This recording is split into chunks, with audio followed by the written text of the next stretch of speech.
What's going on, everybody, and welcome back to the Locked On Pirates podcast. I am, of course, your host, Ethan Smith, who does the most. Feeling a lot better now, thankfully, as we are about to head into the new year. It's December 28th, Tuesday, December 28th, and we're switching it up a little bit this week. We have Gary on today instead of Tuesday, so it's a Gary Morgan Tuesday. Yeah, I know it doesn't really roll off the tongue as well. But on today's episode, we're going to be finishing up the position player profile. Say that 10 times fast. We're going to talk a little bit about Bryan Reynolds, and did the Pirates already kind of pass the ideal time to extend him or the chance to extend him, period? And we're also going to talk about the right field spot that, I mean, there's about 4 or 5 guys right now that could really have a case to start over there. So we're going to talk about that today as well. But before we get into today's episode, I always like to let you know and thank you so much for being your first listen of the day every single day here on the Locked On Podcast Network. Of course, you can listen to this podcast on YouTube. We are at 89 subscribers. I want to be at 100 before Saturday.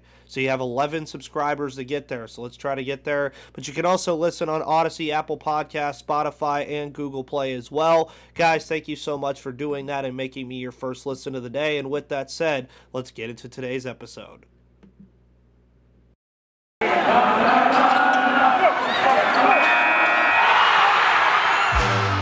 You are Locked On Pirates, your daily Pittsburgh Pirates podcast. Part of the Locked On Podcast Network, your team every day.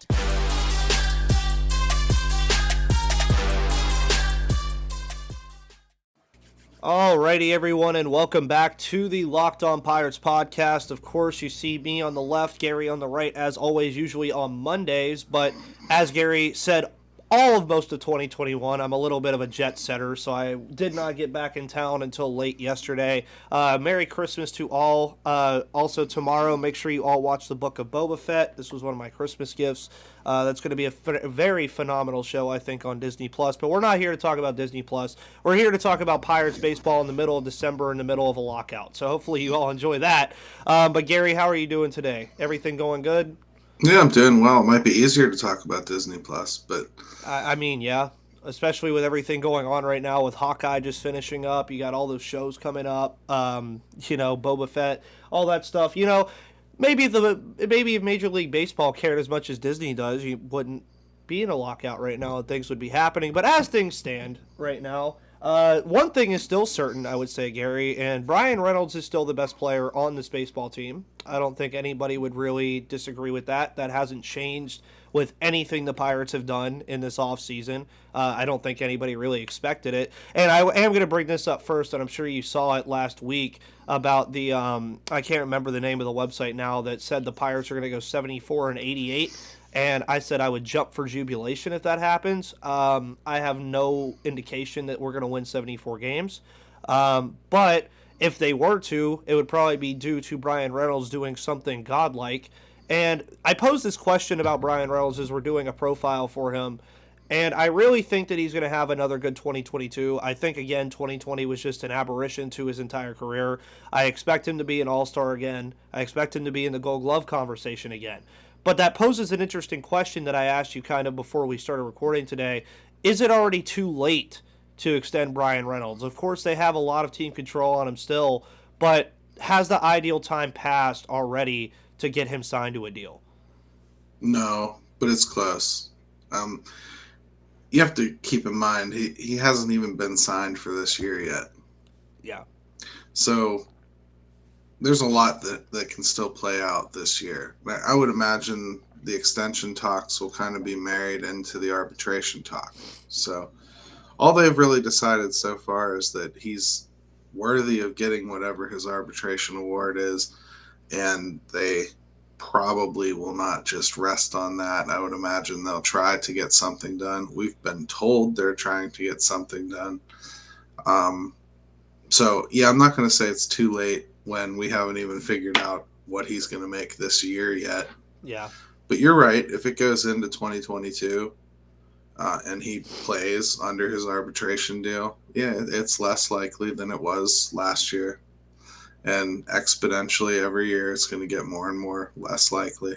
So, Yeah, and I mean, it's kind of a scary thought, too, because one of the things right now the Pirates are kind of priding on, you would think, is Bryan Reynolds, because you've seen the departure of pretty much everyone else around him at this point. I mean, Yep. I talked about Key Brian Hayes last week and how there's a lot of pressure on Key Brian Hayes this year to finally say, I'm the second best guy on this team. Like, he really has to prove that. And I mean, right now, I would say by default he probably is, but he really needs to show it. Like, he can't just be comfortable with saying that. And that's something that I think Bryan Reynolds, I don't think that's going to happen to him either. But I just don't want it to get to the point for Pirates fans where it seems like they're this close, and then by 2023, Bryan Reynolds still doesn't have an extension, and you have a decision to make. You either pay him, which the Pirates are notoriously bad at doing, or you trade him off for elite prospects, because we've already seen Ben Cherington's asking price reportedly from that Seattle Mariners trade. It's going to take a lot to get Bryan Reynolds off the Pirates' hands, but if it does come to a point where right now you have that leverage, you do, but then if he says, I want to leave, his value goes way down. And you have to accept whatever teams are going to give you. So it really ends up being a lose-lose if they don't extend Bryan Reynolds, and I think that has to be scary to Pirates fans, right? Well, part of the reason they can ask for that is because of the amount of control he has Yes. right now. So let's not discount that, because that goes down every year. So whatever Ben's asking price was this last year, stands to reason it's going to be a little less next year. A little less the year after that, and it's just the way it works. And it doesn't really matter how good Bryan is. It's if you're only trading a guy for a couple years of control versus 3 or 4 years of control, you're going to get less in return. That's all there is to it. He certainly has warranted an extension. Yes. We've been told they want to extend somebody. I don't believe that to be Brian Hayes, for a lot of reasons, most of which being that his father is a former MLB player, and they notoriously like to take their kids to free agency. I fully expect him to reach free agency. But so I think if Ben's being truthful, then Bryan Reynolds is the guy. Let's hope they get it done. I really do. Yeah. And then I would say after Bryan Reynolds, if we're nixing Brian Hayes from that talk, I would assume the next guy would probably be O'Neal Cruz, right? You would have to at least think about it. Sure. Yeah. I mean, it could be one of the pitchers too. They could like one of the pitchers and decide that they need to keep them around. Maybe it's even like a David Bednar, somebody like that you're not thinking about. He's still got a ton of control left, but yes, he does. He's a guy that you could lock up, not unlike they tried to do with Mr. Pedo. But that's honestly, I like that usage better than actually saying his name on the podcast. I like that, actually. If you guys don't know who he's talking about, just go Google it and figure it out. You'll figure it out pretty fast. You could probably type Mr. Pedo and Pittsburgh Pirates in the Google search, and it will probably be the first story that pops up.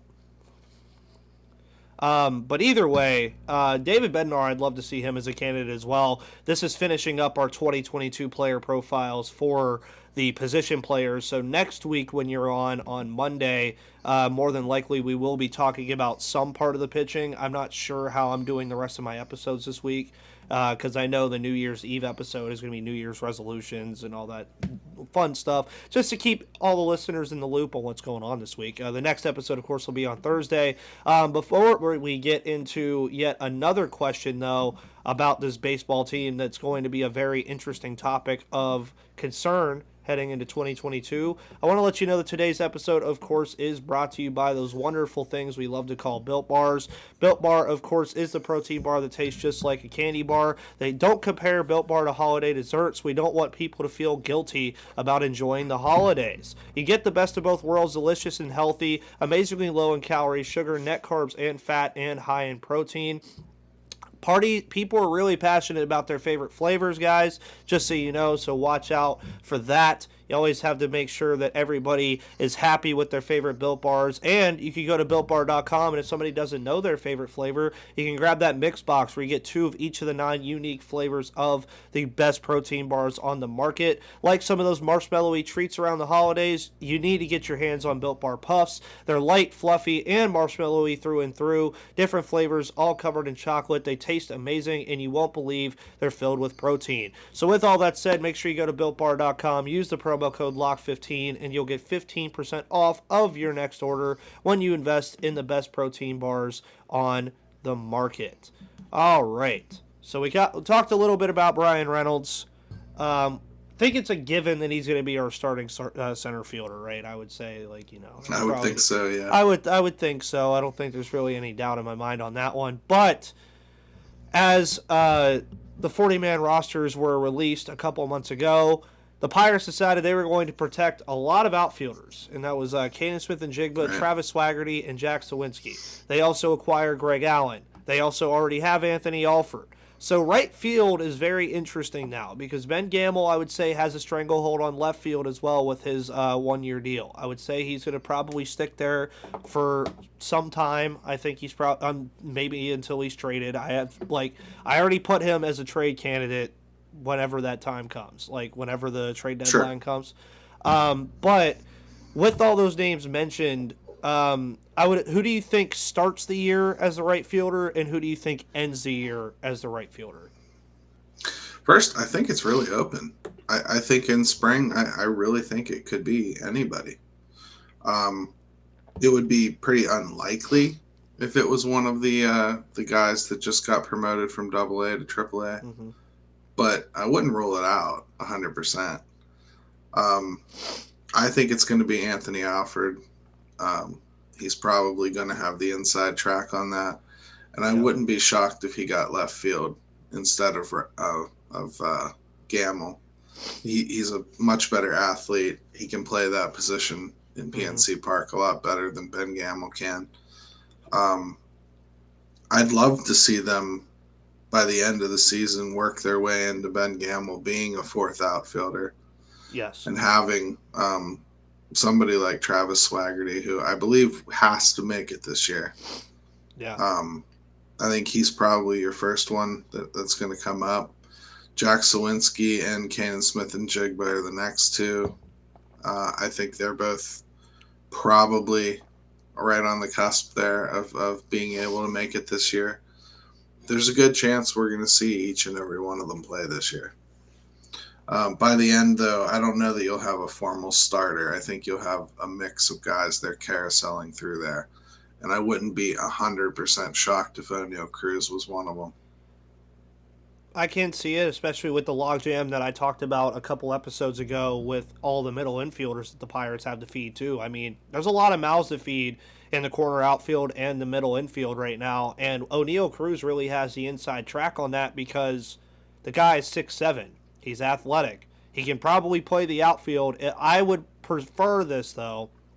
If they're going to have him do it, I want him to learn how to do it in AAA. I want him to learn how to do it down there. Don't try to teach him how to do it at the major league level. We saw how that works with Cole Tucker. It doesn't. It just doesn't really work. Now, I'm not saying O'Neal Cruz is the same player as Cole Tucker in that regard. He might be able to pick it up a little bit easier. But 9 times out of 10, when you're telling a guy, oh, yeah, so you used to play shortstop, now go play right field, and you stick him out there for MLB games, it usually doesn't work. So I would be perfectly fine with seeing Cruz probably start in right field in AAA a little bit, see where he's at with it, and then kind of ease him into it when he gets to the major league level. I know some people probably wouldn't like it, but I think that's the perfect way to do it. Well, they started before his injury last year. They started having him shag balls in the outfield. They were starting to get work with him, mostly in center field, because this is news to me, but all the coaches and most of the players seem to back it up. Center field's the easiest position for guys to transition to. That's why they did that with Cole Tucker. That's why they did that with O'Neal Cruz when they were getting started. Apparently something about the way the ball comes off the bat, it's easier to read for guys that are fresh to the outfield. So That's why they decided to start him out there. I don't think he could come up to MLB and jump into that position, No. but um, it's not something the Pirates have not thought about. It's a possibility. I still think it's going to be difficult to get him at bats in right field in the minors. They have a lot of guys they need to see. Yeah. Um, unless they would do something like make an actual cut, like in spring, like they say Greg Allen's not going to cut it, which, hey, I personally think that they could easily come to that decision. Yeah, it'd be like, okay. But there's a difference between not thinking he's good and cutting him. Well, Kai Tom played for half a season. Good Lord. So let's see. All I'm saying is, if they make a cut, okay, then one of those guys comes up, and then there's more room, and then maybe he gets some playing time down there. But I don't think he's long for AAA. So I'm not sure there's going to be time to learn a new position down there. Yeah, to be honest. And it's interesting too because, as you mentioned, I mean, we are even forgetting another person here that, albeit he probably is as good as gone, but Cal Mitchell is also still technically on this team. And I mean, that's a why that's is he as good as gone?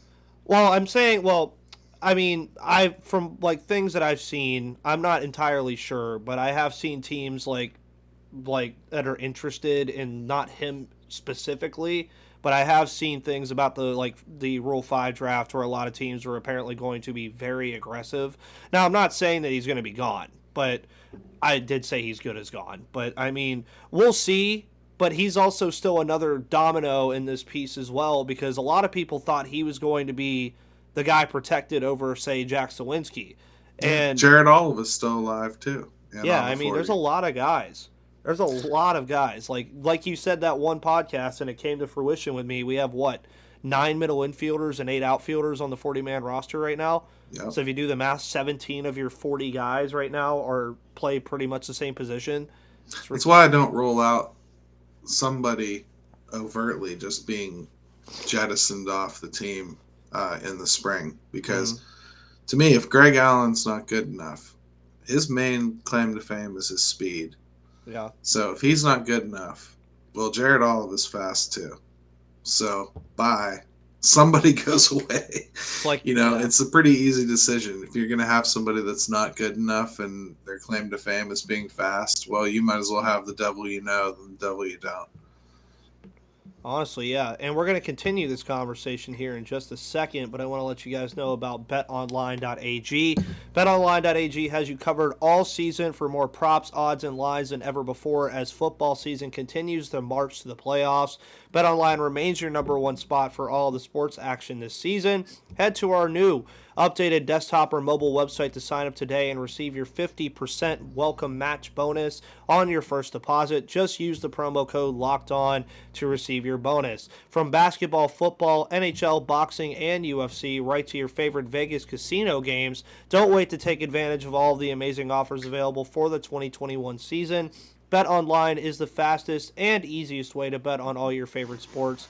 BetOnline is where the game starts. So now continuing with this conversation, though, say O'Neal Cruz does get put into this kind of competition.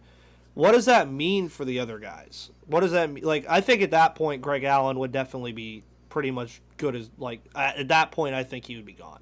I really do. Oh, yeah. Because there's no point. At that point, you have so many young guys in that one spot that you don't really want to focus on him. So realistically, that leaves kind of Kanan Smith, Swaggerty, and Sawinski, and even, like you said, Jared Oliva, in kind of a weird spot. But does it create healthy competition to make these guys better? Yeah, of course it does. I mean, Anthony Alford is on his last shot. Let's not lie. If he comes up here and he hits 5 home runs in the first couple months of the season and strikes out 68 times, he's done. Yeah. They've given him enough shots at that point, and I think we all have to be prepared for that eventuality. So to me, there's 2 to 3 spots that need filled on the major league roster, and I'm going with to 3 because of what you said. Ben Gamel is probably a trade candidate. He's not somebody they're going to extend forever and ever. And No. now on a good baseball team, I want Ben Gamel every day of the week on my bench. I think he's a great guy for that As role. a pinch hitter, especially, he'd be phenomenal. But he's a great guy for that role. He can fill in holes that a lot of guys aren't capable of, and he has that energy that just comes every time he's inserted into the game. He just wants to do something. So I love having that guy around. It's not like I'm pining for him to get moved, but no. we shouldn't fool ourselves here. There's 3 open spots in that outfield, and that can be filled by prospects, or it can be filled by free agents, or it can be filled by people moving positions. So hey, don't say the word free agent, Gary, because everybody might start saying Andrew McCutchen again. They can say that all they want. That's fine. I love that. Like, I still see stories about it, and I'm like, first of all, we're in a lockout, so they can't do it, and second of all, if it was going to happen, it would have happened by now. I'm serious. It's like, there's a better chance that his kid gets drafted 15 years from now than he comes back. Yes, 100%. So 15 years from now, when I'm still doing the Locked On Pirates podcast, when Steele McCutchen gets drafted by the Pirates at #1 overall, because we'll probably still be rebuilding by then, I'll still be here, and then we'll talk about it. I'm going to keep that. I'm actually going to note that. So 15 years from now, Gary, if you get a random text message from this guy that you haven't done a podcast with in 10 years, you'll probably be like, oh, yeah, I do remember saying that. But again, I agree with all of your points. I mean, like, there's 2 spots to fill in the middle infield. There's like 8 or 9 guys. There's 3 spots to fill in the outfield. One of them is already filled for the most part. The other is filled for half a season at least.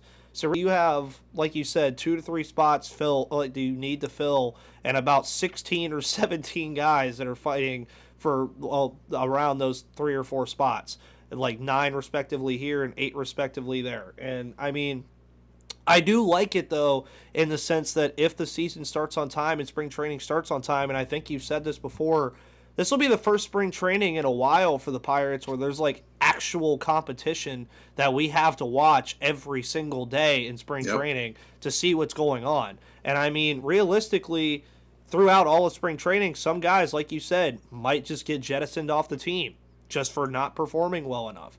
Some guys might elevate themselves into the conversation, and that 8 could turn into 9. And it's really interesting just to look into how important 2022 spring training is going to be for Pittsburgh.